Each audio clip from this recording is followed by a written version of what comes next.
هلو هلو، يصل ويسلم يدا بيد إلى أعداء الفيديو. الأم وزوجها من ألطف الناس وأكثرهم أدبا وذوق وكل حاجة. كنت محظوظة بمتابعتهم ومشاركة سعيهم للحمل لحد ما ربنا أكرمني وكنت سبب في حدوث الحمل. عشان كده البيبي ده غالي عليا قوي من اول يوم في حمله. بحس ان انا حب من طرف ثالث كده، له بابا وماما وفي حد ثالث كده. حب من طرف ثالث يعني ايه؟ اول مره اسمعها دي. يعني هي بتحب واحد واحد بيحبها وانا بروح اقعد معاهم كده. اخر زياره كان امورنا تمام الحمد لله وخلصنا التاسع. قلت لها نتقابل ان شاء الله المره الجايه وانتي بتولدي. بعد ما روحت من عندي على طول بدات معاها علامات الولاده وده كان مسج تبليغ بولادته. لكم ان تتخيلوا انه يعني حتى مستر محمد في السكرتاريه او ده وصفه ليهم او دي طريقه تبليغه ليا انه مدام فلانه بتولد. اقروا معايا كده المسج كان كاتب فيها ايه. في ناس كده سبحان الله، يعني الارواح جنود مجنده فعلا. تحس ان في ناس كده الناس كلها بتحبها، ربنا رزقها القبول كده، كل اللي يقابله يحبه. نزلت متوقعه انها هتبقى لسه بدري قوي بما ان هم تبليغهم كان انه لسه ما انتظمش، لكن هي تعبانه ومش قادره وعايزه قيصري. سبحان الله سبحان الله، لما رحت لقيت فحصها مبشر جدا والراس متوجهه بشكل ممتاز، فعرضت عليها ناخد الابيتيورال كتقليل للالم اللي مخليها او اكتر من مخليها هي كانت هاديه وجميله والله، مخلي زوجها مش متحمل يشوفها في الوجع ده، وعشان كده طلب حتى لو هنولد قيصري انا عايزه تولد دلوقتي على طول.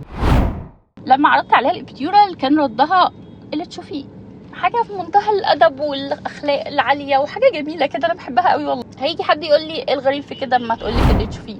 هقول لك ادي بعض الامثله اللي غالبا بشوفها لما اعرض الابيتيورال. ممكن واحده تقول لي لا انا قاريه ومركزه وفاهمه حركاتكم دي يا دكاتره النساء، سفاحين انتوا، عايزه تديني حقنه الابيتيورال عشان الطلق يقف وتفتحي لي قيصري صح؟ وطب واحده تانية بقى تقول لي عايزه تديني حقنه الابيتيورال عشان لما البيبي يقرب تقومي تفتحي لي شق جامد من تحت. احيانا اللي بيرد حد من المرافقين، مامي بقى، حماتي، مش عارف ايه، لسه فاكره توافقي على الحقنه دلوقتي بعد ايه؟ بعد ما بنتي خدت كل الوجع ده. المهم ان اخدنا السدل، الولاده اتقدمت والحمد لله بقت اسهل وايسر سبحان الله. وده بشوفه كتير جدا انه بعد ما تاخد الابيتيورال اوقات كتير قوي مجرد ما بتريلاكس خالص كده والالم اللي كان متنشنها ده خلي العضلات كلها مشدوده، ده مجرد ما العضلات دي بتريلاكس بلاقي تقدم رهيب جدا. يعني ده شفته بجد في نسبه كبيره جدا من الحالات. لو كان في تعثر بسبب ان الام شاده نفسها قوي، الابيتيورال فعلا بيفك الشده دي. كانت قادره تحزق الحمد لله وقت ما بطلب منها، وقادره توقف الحزق بارادتها جدا. ما فيش الم ضاغطها ومخليها غصب عنها عماله بتحزق بداعي وبدون داعي عشان تتخلص من الوجع ده. صبرنا الحمد لله على خروج الراس حوالي ربع ساعه او تلت ساعه. الطفل اللي كان فيها بيتقدم بحوالي تلت راسه للخارج، يخرج خالص بره الجسم وبعدين يرجع يدخل تاني. ودي فعلا من اكتر الطرق الناجحه اللي بتتجنب جروح منطقه العجين، لان اثناء مرور الراس بعد ما فضل يرخي ويدرب الجلد تقدم وتراجع تقدم وتراجع، وقتها بيبقى الالاستيستي والتمدد بتاع الجلد افضل كتير. لا ما شاء الله لا قوه الا بالله. الطفل 3.5 كيلو جرام والام بكريه، والولاده تمت بدون جروح اطلاقا ولا حتى خربوش صغير. بعد ما ولدنا كان عندي فضول اعرف هي اكتر حاجه حضرت بيها نفسها ايه الولاده الجميله دي. سالتها كنت متابعه حاجه معينه، خدتي كورسات معينه، قراتي في مكان معين؟ قالت لي لا خالص، كنت متوكله على الله، بس توكلت على الله وسبتها تيجي زي ما ربنا مختار لي.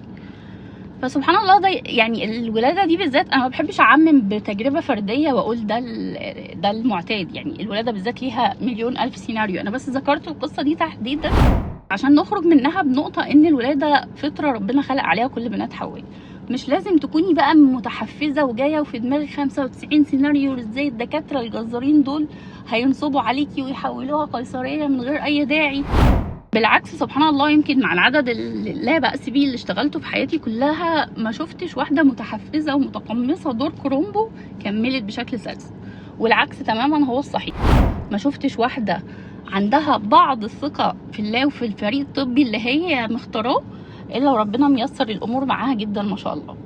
انا ما بقولش ان الدكاتره كلهم ملائكه بجناحات وان محدش بيغلط وان كل الاسباب اللي اتقالت لكل القيصريات دي اسباب حقيقيه، لكن لو ربنا قدرك او كرمك وعرفتي تثقي في دكتورك او توصلي لدكتور ثقه انصحك تماما ان انت تريحي اعصابك قدر الامكان. تلخيصا، الابتيورال او حقنه بدون الم مش بعبع ومش مصيبه ومش نصبايه، زيها زي اي اجراء طبي. لو استخدم صح فهو نعمه كبيره ومميزاته كتيره جدا. لو اتاخدت في توقيت غلط، بصرف النظر عن فاتحه كام ولا يعني القواعد الغريبه اللي بتتقال دي، انا فاتحه 4 كده يبقى لازم اخدها حالا، لو فتحت 5 مش عارفه اخدها. مش عارفه بصراحه مين اللي حاطط القوانين العجيبه دي، لكن هي ممكن تتاخد في اي وقت. المهم يتحدد الوقت الصح بناء على تقدم الولاده، الراس في انهي مرحله. لو اخدناها دلوقتي هنأثر تأثير سلبي على الولاده، ولا الاوان اللي هناخدها فيه دلوقتي ان شاء الله هيكون تأثيرها ايجابي اكتر من سلبي. فلو استخدمت صح فهي نعمه كبيره ومميزاتها كتير. المقصود بالتوقيت الصحيح هو توقيت يسمح باخدها مع وضع احتمالات تأثيرها على قوه انقباض الرحم في الحسبان. يعني هاخدها وانا عارفه ان مهما كان دكتور التخدير شاطر جدا وهيقدر يستهدف السنسوري، يقدر يستهدف الاحساس بدون التأثير على الموتور، من غير ما يأثر على قوة الانقباضات وقوة الحركة. مهما كانت شطارة دكتور التخدير، لكن برضه هيبقى لها تأثير، على الأقل خالص 10 ل 20% تأثير على قوة الانقباضات.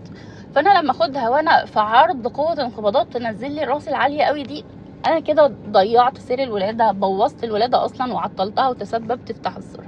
لكن لما تبقى الراس أصلا ما شاء الله خلاص تقدمت والبيبي اتجاهه مظبوط وكل أمورنا كويسة، بصرف النظر عن فتحة كام سنتي، أخد الابتيورال وقتها وتقليل قوة الانقباضات 10 ل 20% مش هيأثر كتير على سير الولادة. بالعكس هيحسن نقطة ان العضلات قفشة او ضغطة.